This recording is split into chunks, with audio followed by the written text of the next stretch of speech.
Hello and welcome everyone once again to the Southside Studio in M111. We are very proud to have a very special guest here this morning in our 5th edition of the Southside Alumni Interview Project. As you know, it's 2020 and next year will be the 100th anniversary. Good morning, Ms. Marianne Deitche, class of 82. Welcome. Thank you very much. It's nice to be here. Thank you so much. Now I got to tell you, even before we begin this interview, your name has come up a few times. We've had younger teachers, and the reason why they've actually come back to teach here is because of you and your husband. So I just want to get that out of the way before we even start this interview. That's so nice. Very prestigious individual we have here. So make sure you don't tune out for this one because she's got some great stories. And I'll tell you right now, not to make her feel old or anything, but I'm class of '99, and she was here when I was here, and she was certainly one of my sister's favorite teachers as well. So we can testify to that. Okay, so first thing to ask, where did you live while attending South? Did you have any siblings that also went to South? Yes, definitely. So I lived on Indiana Avenue in Southwood Park, and I have 7 siblings, 6 of whom came to Southside High School. Starting anywhere, I think my oldest brother graduated in '67. And then I graduated in '82, and we're spread out all the way through. So quite a bit difference there for your older brother. Yeah, absolutely outstanding. And I'll tell you, that's very close to where my parents live too. One thing I kind of noticed with all the alumni is they absolutely love this neighborhood. A lot of them actually live here, you know, and they walked here. So that actually segues perfectly into our next question. Do you have any memories or incidences, funny stories as you came and went from South? For example, did you walk? Did you have friends drive you? How'd you get here? Actually, I'm not a morning person, so my mom usually brought me. But I walked home, and I walked home with my friend Linda Johnson. Gibson's her last name now. And the only memory I can remember of walking home, of the specific walk, was we were walking down Rudisol on a rainy day, and a group of boys decided to splash us by driving through a puddle right next to us. That is my one memory of walking home. Wish it could have been more positive. I know. Yeah, you know, sometimes it's the bad things we always remember instead. Yeah. Well, luckily it wasn't too far away. You probably got cleaned up. Exactly. Yeah. Yes. Okay. So here's the more important thing. What teachers do you remember and why? Okay. So I'm one of those who remembers like every teacher she's ever had. And oh my gosh, the list is so huge. My homeroom teacher, all 3 years, and my geometry teacher was Mr. Petty, Mr. Robert Petty. He was amazing, just so kind, and that's really the big thing about all of my teachers. They were so kind. And then, golly, who else? My history teacher, Mrs. Lois Headings. I have great memories of her, one of which is during our studies of World War II, she actually taught us how to do the Charleston. And she showed us how to do it, so that was kind of fun, because I thought she was old back then. Who else did I have? Also in the social studies department, Mr. Arnold. His children also went to school right around me, and he was very intimidating, but he had a soft side as well. And I remember he gave me my first detention because I was late to school. And I sat down, and he finished working with some students, and he said, "Why were you late?" And I told him, and he said, "Okay, have a great evening." And that was it. And I was like, oh, and he just kind of smiled at me. Yeah. He also was the one who would give a test on senior skip day that you could not make up if you were absent. Ooh. Yeah. So that was crucial. Who else? English department. I had 2 English teachers in the 3 years I was here, and because we only did sophomore, junior, senior year at that time, I had Mrs. Langdon twice, Mrs. Jane Langdon, and she, again, was the kindest woman, and I learned so much from her, not just about English. She tried so hard to get me to understand grammar, and it didn't work while I was here. But also just about being a teacher and being a person. She was such an excellent role model. And then Mrs. Phyllis Bush. And Phyllis was, again, and I was lucky enough to teach under Phyllis for quite a few years. Yeah. One year runs into the next. Yeah. But was just such, she taught me how to stick up for myself, really, and also how to go after what's important in life and not let anything, I don't know how to say this. She was a big advocate for public schools here after she retired. And she actually started a group called the Northeast Indiana Friends of Public Education.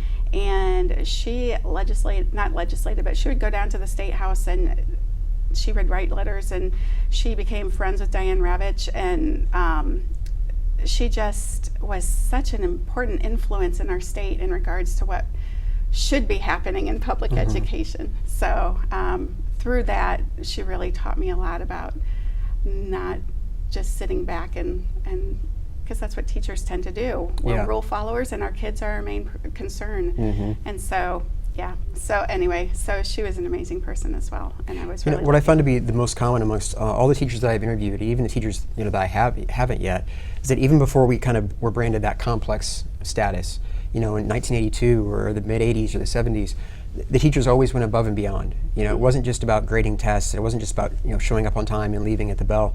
They always go above and beyond, and that's what made the students say, "Wow, they really do care about me." So that's just truly remarkable, I think, about this place. If I could, opinion. Yes. Give my opinion just for a second. Oh, you're true. You're right. What clubs or activities were you engaged in? I did journalism. I did yearbook and newspaper. There was a group at that time called AFS, and we raised money to bring a foreign student, international student, to Southside for a year, and also to send one of our students somewhere for the summer. And that was a lot of fun. I did the speech team all 3 years. Mr. Kelly, again, another teacher here who actually, I don't think I would be a teacher if it weren't for Mr. Kelly, because I wouldn't have known how to talk in front of people. And that was more than just doing speech. That was just his constant advice and things like that. What else did I do?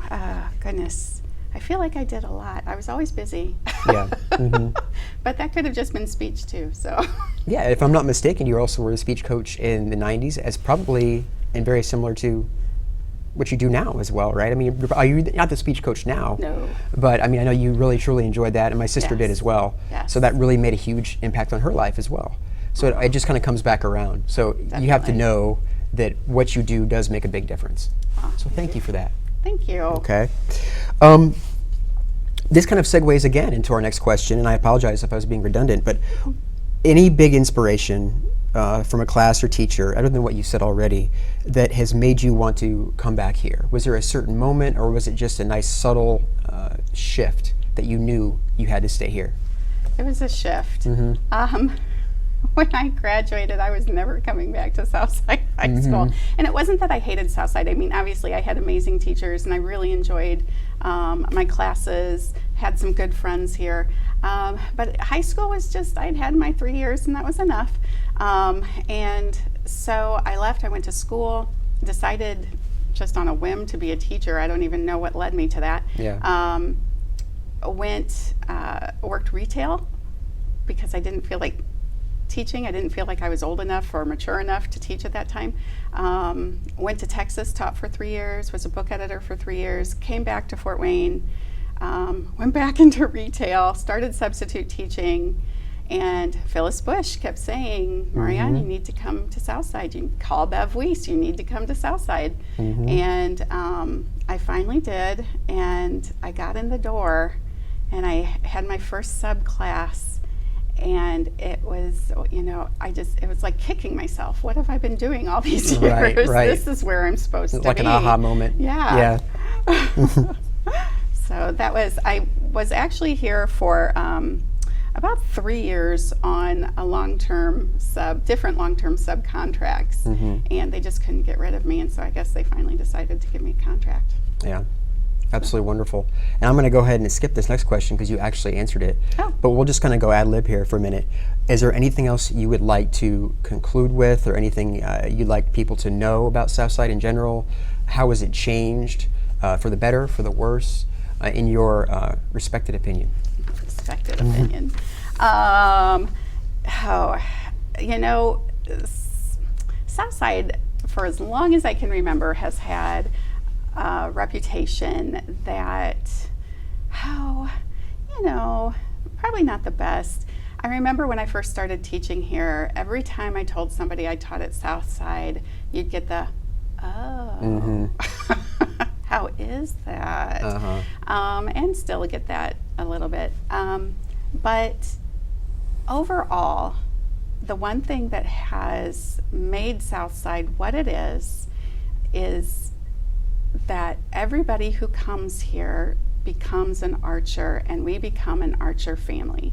And it doesn't matter if the students are hating every single day of their lives while they're here. When you run into them afterwards, the joy on their face and the memories that come out, you realize that,